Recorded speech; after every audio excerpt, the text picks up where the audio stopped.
السلام علیکم dear student, ہم نے جو اپنا پچھلا لیکچر غزوات نبی صلی اللہ علیہ وسلم سٹارٹ کیا ہے، اس میں میں نے آپ کو غزوہ بدر کے اسباب، واقعات اور نتائج پہلے بیان کیے، پھر غزوہ احد کے اسباب بیان کیے۔ اب ہم آگے چلتے ہیں غزوہ احد کے واقعات پر۔ غزوہ احد کے واقعات میں نے آپ کو بتایا، ایک تو وہی قریش کی مسلسل دشمنی چل رہی تھی، پھر ایک انتقامی جذبہ تھا کیونکہ غزوہ بدر میں بہت بری شکست ان کو حاصل ہوئی تھی، پھر ابو سفیان نے اپنی قسم بھی پوری کرنی تھی، پھر شعراء نے بھی بہت پروپیگنڈا مچایا تھا، اور خواتین کا کردار بھی بہت نمایاں تھا کہ انہوں نے بھی بہت جوش دلایا۔ پھر حضور صلی اللہ علیہ وسلم نے جب اپنا لشکر تیار کیا، اس کو تیاری کا حکم دیا، تو وہ یہاں سے تیار ہوئے۔ حضرت عباس کی خبر پہنچانے کی وجہ سے بر وقت مسلمانوں نے بھی تیاری کر لی۔ مسلمانوں نے سے حضور صلی اللہ علیہ وسلم ہمیشہ مشورہ کر کے ہی کوئی بھی کام کرتے تھے، تو مسلمانوں سے جب مشورہ کیا تو اکثریت نے یہ فیصلہ یا یہ مشورہ دیا کہ ہمیں مدینہ سے باہر جا کر جنگ لڑنی چاہیے۔ عبداللہ بن ابی جو منافقین کا سردار تھا، وہ اس فیصلے سے ناخوش تھا، لیکن شروع میں اس نے نہیں ذکر کیا۔ آدھے راستے میں جا کر اس نے مسلمانوں کا ساتھ چھوڑ دیا اور واپس لشکر کو لے کر، اپنے لشکر کو لے کر جو 300 لوگوں پر مشتمل تھا، مدینہ واپس چلا گیا۔ کفار کا ساز و سامان بہت زیادہ تھا، وہ ایک لشکر زرار لے کر یہاں پہنچ رہے تھے، اس میں خواتین بھی تھیں اور جنگجو بھی تھے، بلکہ چندہ جمع کر کے تجارتی مال لگا کر کئی ہزار اونٹ، گھوڑے اور ساز و سامان، زریں، تلواریں اور اسلحے سے لیس یہ فوج آ رہی تھی۔ کسی کے نزدیک یہ 3000 کا لشکر تھا اور کئی روایات میں تو یہ 5000 کا لشکر تھا۔ خیر، صف بندی ہو گئی۔ مسلمان جب یہاں پہنچے تو حضور صلی اللہ علیہ وسلم نے جو احد کی پہاڑی کی پشت پر ایک پہاڑ تھا، ٹھیک ہے نا، احد میدان کی ایک پہاڑی جس پر حضور صلی اللہ علیہ وسلم نے، ایک درہ تھی جس پر حضور صلی اللہ علیہ وسلم نے حضرت عبداللہ بن جبیر کو 50 تیر اندازوں کے لشکر کے ساتھ اس درے پر تعینات کر دیا تاکہ مسلمان سپاہی پیچھے کے اچانک حملے سے محفوظ رہیں، اور اس پہاڑی کے آگے مسلمانوں نے اپنی صف بندی کر لی۔ حضور صلی اللہ علیہ وسلم نے اس درے پر جن سپاہیوں کو تعینات کیا، انہیں سختی سے حکم بھی دیا کہ جنگ کا چاہے جو بھی فیصلہ ہو، ہم فتح حاصل کریں یا شکست، تم لوگوں نے اپنی یہ جگہ نہیں چھوڑنی۔ لہٰذا یہ 50 تیر اندازوں کا دستہ تھا جو اس درے پر نبی صلی اللہ علیہ وسلم نے تعینات کر دیا، یعنی اس پہاڑی پر آپ صلی اللہ علیہ وسلم نے ان کو کھڑا کر دیا کہ کوئی بھی پیچھے سے حملہ آئے یا آگے سے بھی ہو تو یہ اوپر سے تیر برسائیں گے ان پر۔ لہٰذا یہ بہت اہم اور امپورٹنٹ جگہ تھی جس پر نبی صلی اللہ علیہ وسلم نے قبضہ کر لیا۔ قریش کی خواتین نے خوب گانے مانے بجا کر، تانے مانے دے کر یا جوش دلا کر تف بجائے پورے اس لشکر کے ساتھ گا بجا کر آ رہی تھیں۔ وہ بھی ساتھ تھیں، ان کی ہندا قیادت کر رہی تھی جو ابو سفیان کی بیوی تھی۔ خیر، جب یہ لشکر میدان میں دونوں آمنے سامنے آ گئے تو لڑائی شروع ہوئی۔ وہی طریقہ، پہلے انفرادی لڑائی ہوئی، اس میں کچھ مشرکین کے لوگ تھے اور کچھ مسلمانوں کی طرف سے آگے آئے اور ان میں لڑائی ہوئی۔ حضرت حمزہ بھی تھے، حضرت طلحہ بھی تھے، خیر انہوں نے، حضرت علی بھی تھے، انہوں نے مقابلہ کیا اور اپنے دشمنوں کو دھول چٹا دی، شکست دے دی۔ پھر بھرپور حملہ شروع ہوا، آپس میں سب لڑنے لگے اور اپنی لڑائی کے، اپنی بہادری کے کمال جوہر دکھائے۔ حضرت علی، حضرت حمزہ، حضرت ابو دجانہ اور باقی مسلمانوں نے خوب جوش کے ساتھ لڑا اور مسلمانوں کی فتح کو یقینی بنا دیا۔ اتنی یہاں فتح ہوئی کہ تھوڑی ہی دیر میں مسلمانوں کا پلڑا بھاری ہو گیا، ان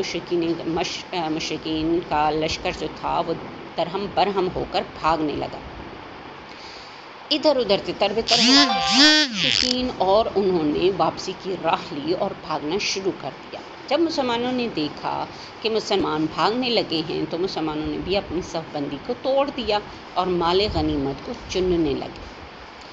جب قریش کو سامنے مسلمان دیکھ ہی رہے تھے، اوپر درے والے بھی دیکھ رہے تھے کہ وہ قریش بھاگ رہی ہے، سارے دشمن فوج بھاگ رہی ہے اور نیچے اب ہمارے صرف مسلمان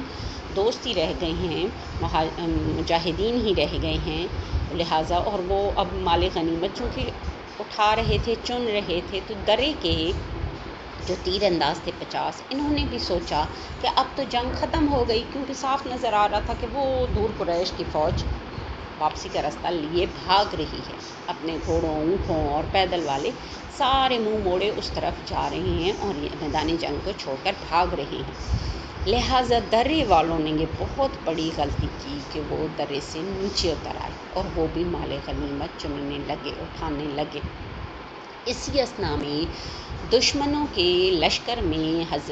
خالد بن ولید تھے۔ حضرت خالد بن ولید ابھی مسلمان نہیں ہوئے تھے، ابھی وہ کفار میں ہی شامل تھے۔ 200 گھوڑ سواروں کا لشکر ان کی قیادت میں تھا اور یہ اس کے سپہ سالار تھے گھوڑوں کے لشکر کے۔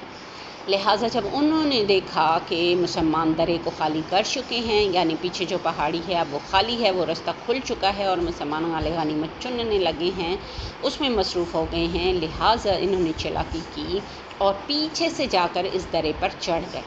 اپنے گھوڑوں سمیت اس پہاڑی پر چڑھ گئے اور یہاں سے اب مسلمانوں پر حملہ کر دیا۔ مسلمانوں کا لشکر اب نیچے تھا، میدان میں تھا، اور اوپر سے خالد بن ولید کا لشکر تھا جو کافر تھے۔ اس وقت وہ ان کو تیر مارنے لگے۔ جب کفار کے لشکر نے خالد بن ولید کو پہاڑی پر دیکھا تو وہ بھی واپس پلٹ آئے اور انہوں نے بھی مسلمانوں پر حملہ کرنا شروع کر دیا۔ اب مسلمان بہت زیادہ تنگی اور سختی کی سچویشن میں آ گئے تھے، کیونکہ اوپر سے تیر برسائے جا رہے تھے اور ساتھ ہی کفار کا لشکر جو پلٹ آیا تھا۔ اسی اثنا میں حضور صلی اللہ علیہ وسلم کی شہادت کی افواہ بھی پھیل گئی۔ ایک تو بہت برا حال ہو رہا تھا، ویسے تیر کھا کھا کے لڑائی اور آگے سے مسلمانوں پر حملہ بہت شدید ہو رہا تھا، اوپر سے یہ افواہ پھیل گئی کہ حضور صلی اللہ علیہ وسلم خدا نخواستہ شہید ہو گئے، کیونکہ اس حملے میں آپ صلی اللہ علیہ وسلم کے رخسار مبارک پر بھی زخم آیا اور ایک کافر نے پتھر مارنے کی وجہ سے آپ صلی اللہ علیہ وسلم کا ہونٹ مبارک بھی زخمی ہو گیا تھا، جس سے آپ کا دندان مبارک شہید ہو گیا۔ اور اسی اثنا میں حضرت مصعب بن عمیر، جن کی شکل حضور صلی اللہ علیہ وسلم سے بہت ملتی تھی، وہ شہید ہو گئے۔ کفار مکہ نے ان کو جب دیکھا تو وہ سمجھے کہ حضور صلی اللہ علیہ وسلم شہید ہو گئے ہیں، اس لیے انہوں نے یہ خبر کہ خدا نخواستہ نبی پاک صلی اللہ علیہ وسلم شہید ہو گئے ہیں، اس پر مسلمانوں کے اوسان خطا ہو گئے۔ لیکن مسلمانوں نے خیر حوصلے جیسے ایک دم ٹوٹ نہیں جاتے، لیکن پھر بھی مسلمانوں نے اپنے آپ کو سنبھالا، ثابت قدم ہوئے، حوصلے بڑھائے، اور صحابہ نے للکار کر جب حضور صلی اللہ علیہ وسلم کو زندہ پایا تو یہ خبر دی کہ حضور صلی اللہ علیہ وسلم سلامت ہیں۔ پہلے یعنی حوصلے ہار گئے تھے، ہتھیار بھی ایون انہوں نے پھینک دیے تھے، لیکن جیسے ہی مسلمانوں کی نظر حضور صلی اللہ علیہ وسلم پر پڑی تو صحابہ نے للکار کر جواب دیا کہ نبی پاک صلی اللہ علیہ وسلم زندہ ہیں، تو تمام صحابہ میں یہ بار کی جوش پیدا ہو گیا، اتنا جوش کہ انہوں نے مل کر سنبھل کر پھر حملہ کیا کفار پر، اور اتنا کفار کو مجبور کر دیا، اتنا سخت حملہ تھا کہ کفار کو میدان چھوڑ کر یہاں سے بھاگنا پڑا، یہاں سے پھر جانا پڑا۔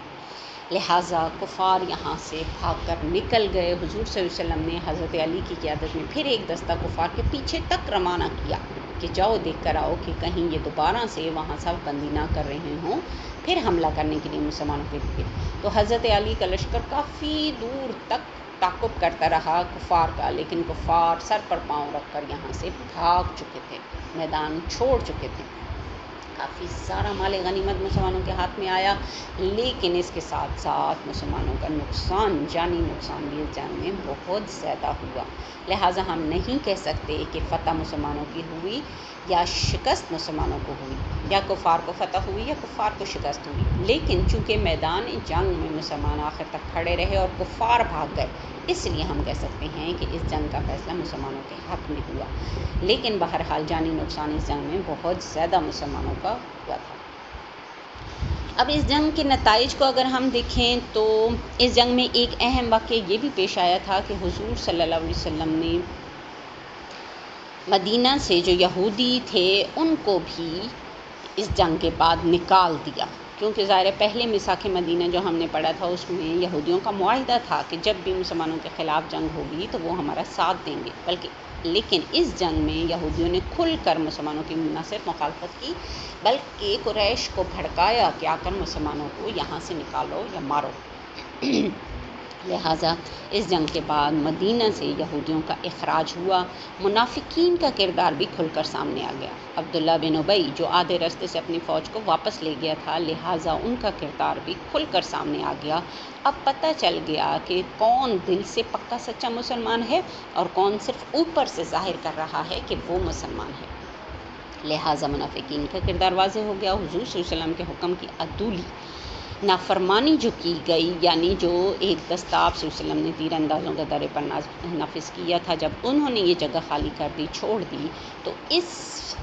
نافرمانی کا ان کو کتنا بھاری نقصان اٹھانا پڑا۔ اس سے بھی مسلمانوں کو بخوبی سبق مل گیا کہ حضور صلی اللہ علیہ وسلم کے حکم عدولی کرنے کا کیا نتیجہ ہوا۔ لہٰذا مسلمانوں کو فتح کی یہاں فتح و کامرانی اس طریقے سے حاصل ہو گئی۔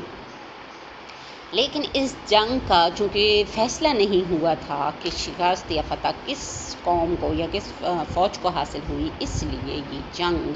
یہ غزوہ خندق کا پیش خیمہ بھی ثابت ہوا، یعنی اگلی بہت بڑی جنگ کا پیش خیمہ بھی بنا۔ یہ تھا غزوہ احد کے اسباب، واقعات اور نتائج۔ اب ہم غزوہ خندق کو ڈسکس کرتے ہیں۔ غزوہ خندق کی ایک وجہ تو یہی بہت بڑی بنی کہ اس جنگ میں چونکہ نہ مسلمان واضح طور پر فتح یاب ہوئے، نہ قریش، اور قریش کی جو اتنی بڑی دشمنی لے کر وہ آئے تھے، اس کو بھی ظاہر ہے کوئی تسکین حاصل نہ ہوئی، کیونکہ واضح تو فتح ان کو بھی حاصل نہیں ہوئی تھی۔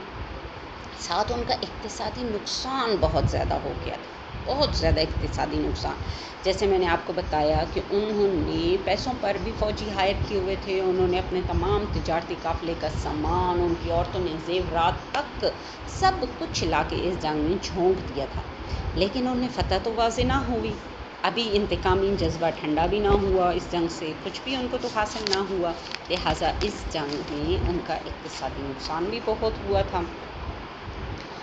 پھر اس غزوہ احد سے جاتے ہوئے ابو سفیان نے پھر مسلمانوں کو دھمکی دی تھی کہ اگلے سال ہم پھر مد مقابل ہوں گے اور تم سے اس کا صحیح معنوں میں بدلہ لیں گے۔ اس وجہ سے ابو سفیان نے اپنے ارد گرد کے قبائل کو بھی اپنے ساتھ ملانا شروع کر دیا، اور ساتھ یہ ارد گرد کے قبائل چونکہ پہلے تو ظاہر ہے ہر طرح کے برے کاموں میں جیسے سود، جوا، بت پرستی اور اخلاقی جرائم، لوٹ کھسوٹ میں ملوث ہوتے تھے، جھوٹی باتیں، قسمیں اور جنگ و جدل ہر وقت ان میں ہوتے رہتے تھے۔ لیکن اب چونکہ مسلمان یہاں آ کر آباد ہو گئے تھے اور مسلمانوں نے ان قبائل کو ایسی کبھی رسموں سے اور ان کاموں سے چونکہ روک دیا تھا، اس وجہ سے ان قبائل میں بھی مسلمانوں کے خلاف دشمنی پل رہی تھی، پھل پھول رہی تھی۔ جب ان کو پتہ چلا اور قریش نے ان کو آفر کیا تو یہ تو فوراً ہی تیار ہو گئے مسلمانوں کے خلاف جنگ کے۔ لہٰذا قریش نے ان قبائل کو اب اپنے ساتھ ملا لیا، ساتھ ہی یہودیوں کے ساتھ بھی کفار کا کٹ جوڑ رہا، کیونکہ غزوہ احد کے بعد بھی میں نے بتایا کہ بہت سارے یہودیوں کو مدینہ سے نکال باہر کیا تھا نبی پاک صلی اللہ علیہ وسلم نے۔ لہٰذا بنو نذیر، بنو قینقاع وغیرہ کے سرداروں سے جب قریش نے رابطہ قائم کیا تو وہ سارے قبیلے بھی قریش کا ساتھ دینے کے لیے تیار ہو گئے کہ یکبارگی اب یہ سارے قبیلے مل کر مسلمانوں سے لڑیں گے، لہٰذا ایک ہی دفعہ جب سب متحد ہو کر مسلمانوں سے لڑیں گے تو مسلمانوں کی تو اتنی بڑی تعداد ابھی نہیں تھی مدینہ میں، لہٰذا ان کا صفایا کر دیا جائے گا۔ خیر، اب جنگ کے ہم واقعات پر آتے ہیں۔ غزوہ خندق کے واقعات میں اہم ترین چیزیں جو ہیں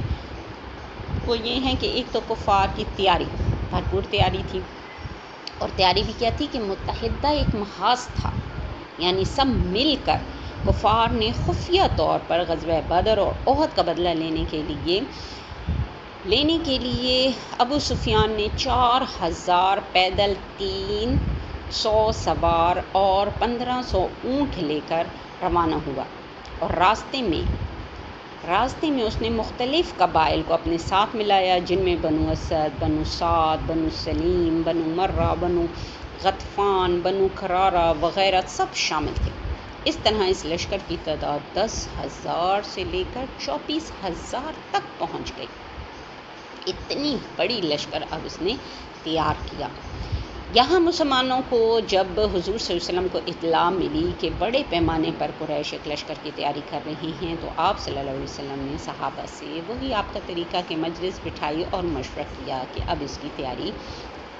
کیسے کی جائے، اپنے دفاع کے لیے کیا کیا جائے۔ اس پر ایک صحابی، ہمارے بہت پیارے صحابی حضرت سلمان فارسی تھے، انہوں نے مشورہ دیا، کیونکہ یہ فارسی تھے، فارس سے آئے ہوئے تھے، یعنی ایرانی تھے،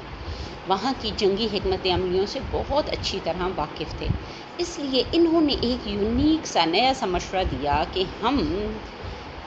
مدینہ کے گرد اگر خندق کھود دیں، کیونکہ مدینہ کا میں نے آپ کو جغرافیہ بتایا تھا کہ اس کے دو طرف تو بڑے اونچے اونچے پہاڑ تھے، اس پر سے تو حملہ کرنے کی کوئی وہ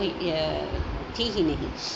بنتا ہی نہیں تھا دونوں طرف سے، یعنی وہ ایک دفاعی دیواریں تھیں جو مدینہ کے گرد تھیں، اور پچھلی طرف ریگستان تھا، نخلستان تھا، وہاں کچھ آبادی، کوئی علاقہ، کوئی سروکار ہی نہیں تھا، کوئی جاتا ہی نہیں تھا، نہ ہی کوئی رستہ تھا، نہ ہی کوئی آتا تھا، لہٰذا وہ بھی بالکل سیف جگہ تھی۔ صرف فرنٹ کا ایریا جو کھلا ہوا تھا اس پر حضرت سلمان فارسی نے مشورہ دیا کہ خندق کھود دی جائے، اس طرح یہ سارا شہر قلعہ بند ہو جائے گا یہاں سے، کیونکہ اور کوئی راستہ نہیں ہے اس میں اندر آنے کا، لہٰذا ہم مدینہ کے اندر رہ کر اس خندق کے پار اپنے مدینہ کا دفاع کر سکتے ہیں۔ لہٰذا حضور صلی اللہ علیہ وسلم کو اور صحابہ کو یہ مشورہ بہت ہی پسند آیا، آپ صلی اللہ علیہ وسلم نے خندق کی کھدائی کا حکم دے دیا، 3000 صحابہ اس کام پر مصروف ہو گئے، 3000 صحابہ، خود حضور صلی اللہ علیہ وسلم بھی گدال اور ٹوکری لے کر اس کام میں مصروف ہو گئے۔ خندق کی تیاری کو خفیہ رکھا گیا تاکہ قریش کو اس کی خبر نہ پہنچے۔ خیر، خندق کی تیاری کا نقشہ کچھ یوں بنا کہ 3.5 میل لمبی، یہ سامنے والی پٹی تھی مدینہ کا، یعنی جو کھلا ہوا راستہ تھا وہ 3.5 میل تھا، اس پٹی پر 15 فٹ گہری اور 15 ہی فٹ چوڑی خندق کھودی گئی، اور یہ سب کام 20 روز کے اندر مکمل کیا گیا۔ 3000 صحابہ تھے جو اس کام میں مصروف تھے، 10 آدمیوں کے ذمہ 40 ہاتھ یا 40 میٹر کھدائی کا کام سپرد کیا گیا، اور یہ کام سارا دیکھیں 20 دن میں صحابہ کرام نے دن رات ایک کر کے یہ کام مکمل کیا۔ ابھی خندق کھودی ہی جا رہی تھی کہ حضور صلی اللہ علیہ وسلم نے بشارت دی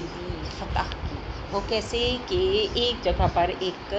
سخت قسم کی چٹان مسلمانوں نے توڑنے کی بہت کوشش کی، لیکن ان سب سے کوشش کے باوجود وہ چٹان نہیں ٹوٹی، تو آپ صلی اللہ علیہ وسلم نے صحابہ نے آ کر آپ صلی اللہ علیہ وسلم کو جب بتایا تو آپ صلی اللہ علیہ وسلم خود ہی وہاں پہنچ گئے، اور آپ نے جیسے ہی اس چٹان پر ضرب لگائی اور تو آپ نے فرمایا کہ ملک شام کی کنجیاں عطا کر دی گئیں۔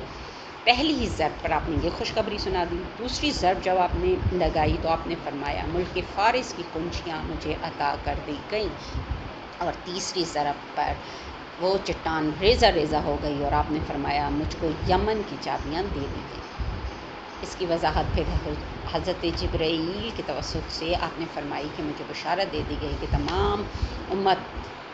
کہ میرے قبضے میں آ جائے گی، اور آپ صلی اللہ علیہ وسلم ساتھ ہی یہ دعا بھی کرتے جا رہے تھے کہ آخرت کی بھلائی ہی اصل بھلائی ہے، سو انصار و مہاجرین کو برکت دے۔ اللہ تعالیٰ نے مسلمانوں کی یہاں یہ مدد فرما دی کہ تو خندق 20 دنوں میں کھل گئی، وہاں سے 10 سے 24 ہزار کا لشکر زرار مدینہ پہنچ گیا۔ جب مدینہ پہنچا تو انہوں نے یہ خندق دیکھی تو ان کے لیے تو یہ بالکل نئی چیز تھی، پہلی دفعہ ہی اتنی بڑی چال جو مسلمانوں کی طرف سے یہ چلی گئی، یعنی خندق، تو وہ تو حیران اور شزرہ رہ گئے، منہ میں ان کے تو انگلیاں آ گئیں کہ یہ کیا ہو گیا، یہ تو ہم نے پہلی دفعہ اس طرح کا واقعہ دیکھا کہ نہ ہم آگے جا سکتے ہیں نہ ہی مسلمانوں پر ہم حملہ کر سکتے ہیں، اتنے بڑے لشکر کے باوجود، اتنے ساز و سامان کے باوجود ہم تو مسلمانوں کو انگلی بھی نہیں لگا سکتے، کیونکہ بیچ میں 15 فٹ چوڑی خندق تھی اور 15 ہی فٹ گہری بھی تھی، یعنی اس میں چھلانگ بھی نہیں لگائی جا سکتی تھی کہ اس کو چھلانگ لگا کر پار کر دیا جاتا، لہٰذا کفار نے سامنے اس کے پڑاؤ ڈال دیا، اور مسلمانوں نے خندق کے اس طرف پڑاؤ ڈال دیا۔ اب یہ پڑاؤ 27 دن تک جاری رہا، 27 دن تک، یہاں تک کہ 3 دن تک فاقوں میں گزارنے پڑے مسلمانوں کو، لیکن مسلمانوں کے دم خم میں ذرا بھی لغزش نہ آئی۔ خیر یہاں کفار کا بھی رسد ختم ہوتا جا رہا تھا، صرف کھا ہی رہے تھے اور بیٹھے تھے، کھا رہے تھے بیٹھے تھے، کوئی راستہ ہی نہیں تھا کہ جا کر مسلمانوں سے لڑتے، صرف انتظار کر رہے تھے، اکا دکا تیر اندازی ہوئی تھی بس، اس کے سوا کچھ بھی نہیں ہو سکتا تھا۔ وہ بھی چونکہ مسلمانوں نے یہ خندق تیار کی تھی تو مٹی کا پہاڑ سا اپنی طرف لگا لیا تھا، مسلمان اس میں اس کے پیچھے سیف تھے اور وہاں سے حملہ کر رہے تھے، جبکہ کچھ کفار تو سامنے میدان میں کھلے تھے، ان پر تیر اندازی کا نقصان ان کو زیادہ اٹھانا پڑ رہا تھا۔ ادھر حضور صلی اللہ علیہ وسلم نے عورتوں اور بچوں کی حفاظت کے لیے مدینہ میں قلعوں میں عورتوں اور بچوں کو بھیج دیا تھا، چونکہ یہودیوں نے بھی کفار سے کہا ہوا تھا کہ ہم اندر سے حملہ کریں گے، اس لیے ایک یہودی نے شرارت کی اور اس گڑی پر حملہ کرنا چاہا تو حضور صلی اللہ علیہ وسلم کی پھپھو حضرت صفیہ نے خیمے کے نیزے سے اس شخص کو مار دیا اور اس کا گلا کاٹ کر گڑی کے باہر پھینک دیا۔ اس پر یہودیوں کے بھی حوصلے پست ہو گئے اور انہیں پتہ چل گیا، انہیں شک ہو گیا کہ اس گڑی میں تو لگتا ہے یا اس قلعے میں تو لگتا ہے کہ مسلمانوں کی فوج یہاں بھی تعینات ہے، لہٰذا وہ ڈر کر یہاں سے بھاگ گئے، پھر انہیں دوبارہ مسلمانوں کے اس قلعے پر حملہ کرنے کی ہمت نہ ہوئی۔ لہٰذا اب چونکہ یہ کفار بیٹھے بیٹھے تنگ آ گئے تھے تو اس لیے کچھ جوانوں نے کفار کے انہوں نے سوچا کہ کسی طریقے سے جو خندق تنگ سی جگہ ہے ادھر سے مسلمانوں پر حملہ کیا جائے، لہٰذا زرار، عمرو بن عبدہ، نوفل اور اکرمہ نے خندق پار کرنے کی کوشش کی، تو اس پر عمرو بن عبدہ کا خاتمہ سب سے پہلے کر دیا گیا، حضرت علی نے کر دیا ایک ہی وار میں،